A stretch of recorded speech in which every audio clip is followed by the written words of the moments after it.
Plate tectonic theory, plate विवर्तनिक सिद्धांत। देखिए इस एनिमेशन को गौर से देखिए, यहाँ से जो मेग्मा निकल रहा है और ये जो डाइवर्जेंट बाउंड्री बना रहा है, ऐसा ही सेम प्रोसेस किसी और जगह भी पृथ्वी पे कहीं ना कहीं हो रहा होगा। तो क्या हो रहा है कि यहाँ भी डाइवर्जेंट प्लेट कुछ इस तरह से मूव कर रहा है, लेकिन यहाँ पे देखिए ये एक बाउंड्री है, ये एक बाउंड्री है। यहाँ पे क्या हो रहा है, यहाँ पे क्या हो रहा है, ये दोनों प्लेट आके मिल रहा है, ये दोनों प्लेट आके मिल रहा है, इसको बोलते हैं कन्वर्जेंट। ये जो साइड हो रहा है इसका नाम क्या दिए हम, डाइवर्जेंट बाउंड्री। और ये जो आके मिल रहा है इसको हम बोलेंगे convergent, convergent boundary, convergent boundary. यहाँ पे देखिए ये मेग्मा का डायरेक्शन है, ऐसे मेग्मा मूव हो रहा है, और ये देखिए डाइवर्जेंट बाउंड्री, ये डाइवर्जेंट बाउंड्री बना रहा है, क्योंकि यहाँ से मेग्मा का फ्लो हो रहा है इस डायरेक्शन में, तो प्लेट भी इसके साथ खिसक रहा है, और यहाँ पे आके ये कन्वर्जेंट बाउंड्री बना रहा है। तो ये क्या हो रहा है कि एक प्लेट मर्ज हो जा रहा है और एक प्लेट ऊपर उठ जा रहा है, क्योंकि प्लेट जो मिलेगा तो इसका इफेक्ट तो कुछ ना कुछ होगा। तो यही इसका इफेक्ट है कि एक प्लेट नीचे जा रहा है और एक प्लेट ऊपर जा रहा है। जो प्लेट हैवी होगा, जो प्लेट हैवी होगा वो नीचे चला जाएगा, और जो प्लेट इसके कंपेयर में कम हैवी होगा, ये ज्यादा हैवी है, इसके कंपेयर में हल्का होगा, वो ऊपर की ओर ऐसे हो जाएगा। डाइवर्जेंट का हिंदी होता है अपसरण, ये बाउंड्री को अलग करता है, ये दो प्लेट को अलग करता है। और उसका उल्टा कन्वर्जेंस अभिसरण, ये क्या होता है, बाउंड्री को मिला रहा है, दो प्लेट को जोड़ रहा है। ये जो प्लेट का जितना भी फिनोमिना हो रहा है वो लिथोस्फीयर पे ही हो रहा है, और ये जो मेग्मा है वो मेंटल वाले पोर्शन में। देखिए प्लेट टेक्टोनिक जो थ्योरी है ये डब्ल्यू.जे. मॉर्गन ने दिया है, साइंटिस्ट का नाम है डब्ल्यू.जे. मॉर्गन। देखिए ये जो प्लेट डाइवर्जेंट होने का जो इफेक्ट क्रिएट हो रहा है, तो यहाँ पे क्या हो रहा है, ये प्लेट तो इधर जा रहा है, ये प्लेट इधर जा रहा है, लेकिन बीच वाला जो पोर्शन है वो थोड़ा नीचे अंदर की ओर जा रहा है, तो इसको बोलते हैं रिज, इसको क्या बोलेंगे, रिज। और ये जो हो रहा है, एक प्लेट नीचे जा रहा है एक प्लेट ऊपर जा रहा है, इसको बोलते हैं ट्रेंच, हिंदी में गर्त, और इसको हिंदी में बोलेंगे कटक।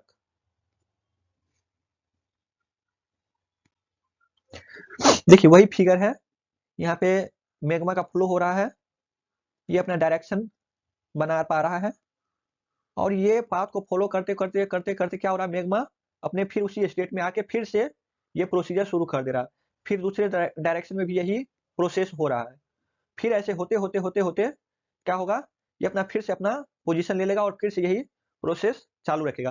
तो इससे क्या होगा कि ये जो प्लेट है ये यहाँ से टूट जाएगा, प्लेट यहाँ से टूट जाएगा, कुछ पोर्शन नीचे चला जाएगा या कोई रिज कटक बना लेगा।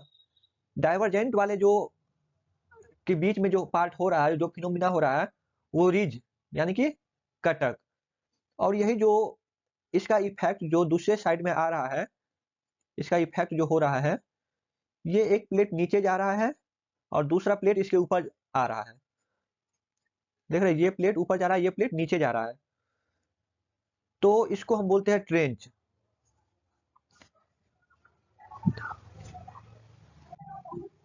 देखिए ओशियन का जो रॉक्स है वो कॉन्टिनेंट के रॉक से हैवी होता है, ocean rocks is heavier than continent. तो क्या होता है ओशियन, ये रीजन क्या है, तो ये मिनरल्स जो है ओशियन का वो ज्यादा हेवी है कॉन्टिनेंट के मुकाबले में, इसलिए ऐसा हो रहा है। तो क्या होगा, देखिए ये ओशियन हो गया और ये हमारा कॉन्टिनेंट, तो क्या होगा जब ये कन्वर्जेंट आपस में मिलेगा, तो क्या होगा, ये जो ओशियन वाला पार्ट है ये नीचे जाएगा और ये जो कॉन्टिनेंट वाला पार्ट है ये ऊपर जाएगा। ये भी एक रीजन है कि यहाँ पे प्रेशर क्रिएट हो जा रहा है, और मेग्मा अपना प्रेशर कम करने के लिए और ज्यादा फोर्स यहाँ पे अप्लाई करना स्टार्ट कर देता है, जिससे यहाँ पे क्या वोल्केनिक इरप्शन आने की संभावना बन जाती है। ज्वालामुखी ज्वालामुखी विस्फोट हो सकता है इस पार्ट पे। अगर यही कॉन्टिनेंट और कॉन्टिनेंट है, कॉन्टिनेंट है, तो ये दोनों सेम ही वेट का होगा, तो क्या होगा, ये दोनों ऊपर की ओर जाएगा, ऊपर की ओर जाएगा, तो यहाँ भी माउंटेन बनेगा। यहाँ क्या बनेगा, फोल्ड माउंटेन, फोल्ड माउंटेन। लेकिन यहाँ पे ज्वालामुखी नहीं आएगा, लेकिन यहाँ पे ज्वालामुखी नहीं आएगा। भूकंप यहाँ भी आ सकता है, अर्थक्वेक यहाँ भी आ सकता है, और यहाँ भी आ सकता है। यहाँ जो ज्वालामुखी आएगा ये इग्नियस टाइप पे आएगा, अग्नेय चट्टान पे। लेकिन ये जो है ये हमारा अर्थ का ही पार्ट हो जाएगा, इसलिए इसको फोल्ड माउंटेन बोलते हैं, बलय पर्वत, हिंदी में बलय पर्वत। तो इसको याद रखिएगा। अब देखिए, जो प्लेट टेक्टोनिक है, अगर कॉन्टिनेंट कॉन्टिनेंट का कन्वर्जेंट हो रहा है, तो अभी बताया कि इसमें ज्वालामुखी नहीं होगा। ट्रेंच, ये जो ट्रेंच बन रहा था, एक अंदर जा रहा था, एक ऊपर जा रहा था, ऐसा भी नहीं देखने को मिलेगा। केवल यहाँ पे माउंटेन बन जाएगा, फोल्ड माउंटेन क्रिएट हो जाएगा। तो ट्रेंच भी नहीं होगा, परंतु फोल्ड माउंटेन बलय पर्वत आएगा, और अर्थक्वेक भूकंप भी आएगा।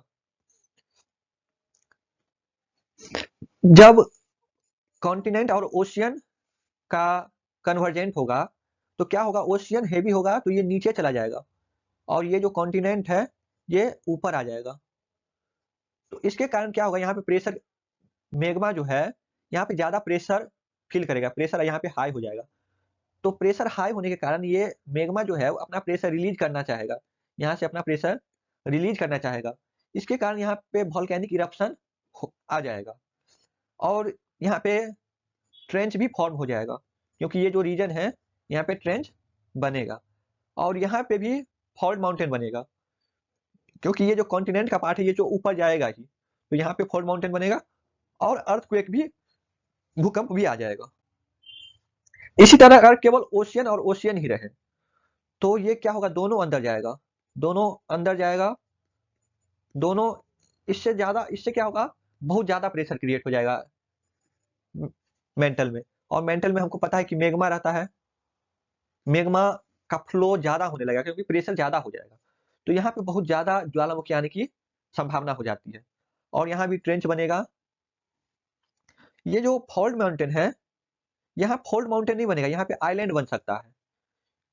फॉल्ट माउंटेन जब कॉन्टिनेंट रहता है वहां पे बनता है, लेकिन यहाँ पे तो कॉन्टिनेंट का पार्ट ही नहीं है, तो यहाँ पे क्या बनेगा, आइलैंड बनेगा, और अर्थक्वेक तो आएगा ही।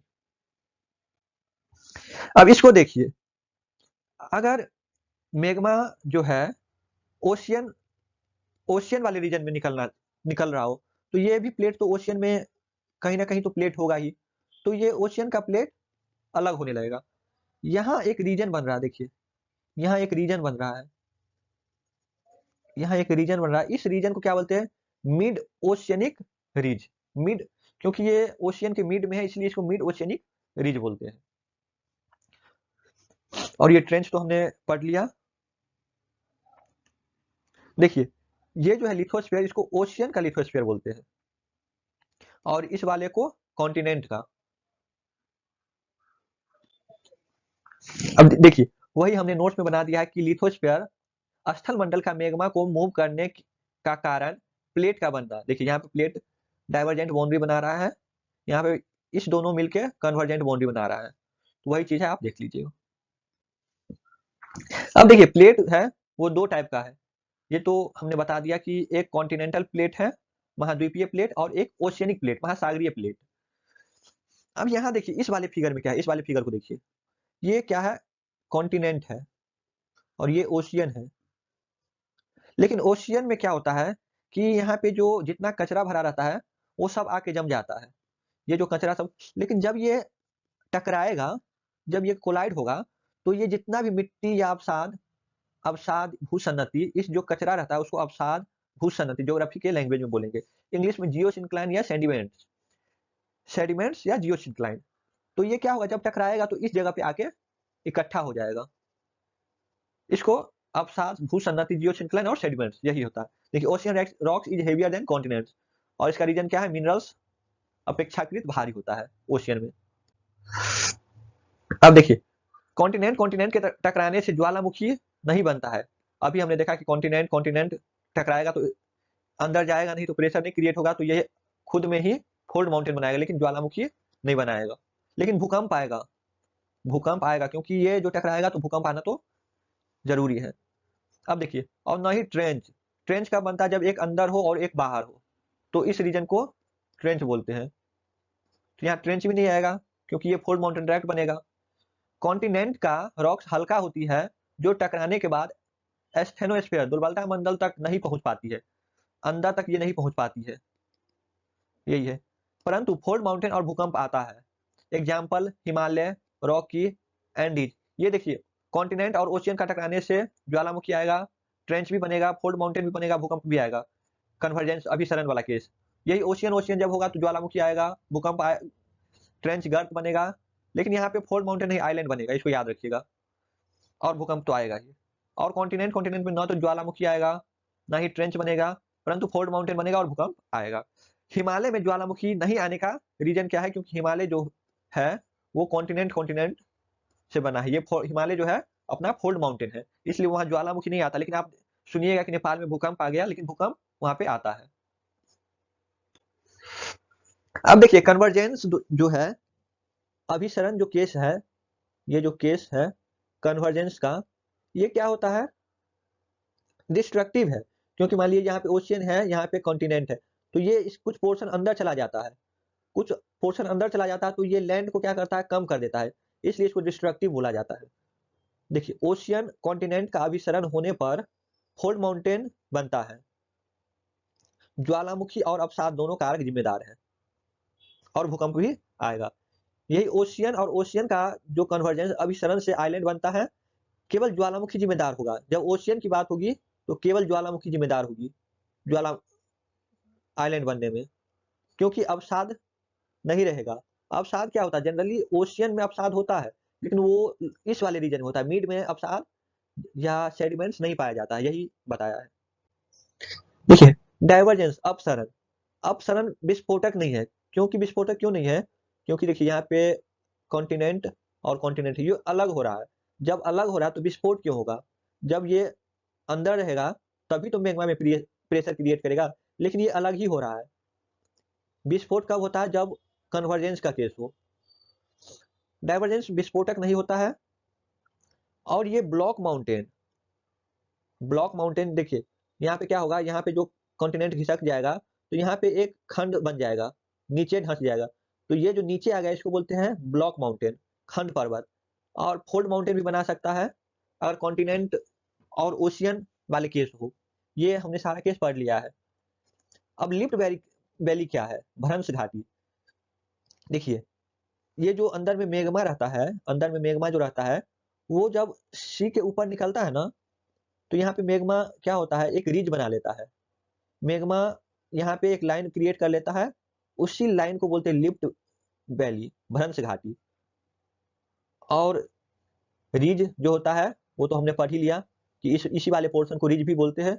Sea floor, new sea floor. देखिए यहाँ पे जो मेगमा का फ्लो होगा ना, तो यहाँ पे मेगमा इकट्ठा हो जाएगा, इस रीजन में मेगमा आ जाएगा, इस रीजन में मेगमा आ जाएगा, तो यही होता है कि नया जो सी फ्लोर है वो बन जाएगा।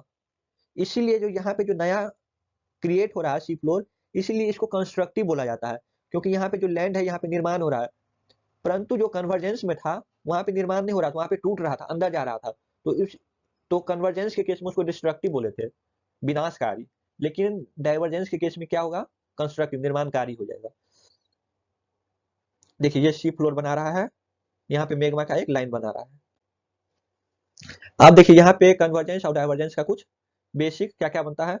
तो कन्वर्जेंस में फोल्ड माउंटेन है, डाइवर्जेंस में भी फोल्ड माउंटेन बनेगा, फोल्ड माउंटेन डाइवर्जेंस में भी बनेगा, लेकिन यहाँ पे ब्लॉक माउंटेन नहीं बनेगा, नहीं बनेगा। इसमें ब्लॉक माउंटेन भी बनेगा, यहाँ पे ट्रेंच बनेगा, यहाँ पे रिज बनेगा, यहाँ पे ट्रेंच, यहाँ पे रिज कटक बनेगा। यहाँ पे ज्वालामुखी आएगा और यहाँ पे ज्वालामुखी नहीं आएगा, यहाँ पे भूकंप आएगा। नहीं, डाइवर्जेंस के केस में भी मैग्मा आएगा, तो यहाँ पे भी ज्वालामुखी यहाँ भी आएगा, क्योंकि जब सी फ्लोर स्प्रेडिंग होगा तो अंदर से मैग्मा तो निकलेगा, जब अंदर से मैग्मा निकलेगा तो ज्वालामुखी का आना तो पॉसिबल है, तो ज्वालामुखी यहाँ भी होगा। और ये डिस्ट्रक्टिव था, ये कंस्ट्रक्टिव था, भूकंप यहाँ भी था। कन्वर्जेंस के केस में आइलैंड बनता है, इसमें आइलैंड नहीं बनेगा, यहाँ पे सी फ्लोर स्प्रेडिंग होगा। और ये केंद्रीय उद्भेदन है, ये दरारी उद्भेदन है, क्योंकि ये जो ज्वालामुखी है ये केंद्र से विस्फोट होता है, लेकिन ये दरारी उद्भेदन क्यों है, क्योंकि यहाँ पे मैग्मा निकला और मैग्मा एक लेयर में चलना स्टार्ट हो जाता है, इसलिए इसको दरारी उद्भेदन बोलते हैं। Thank you.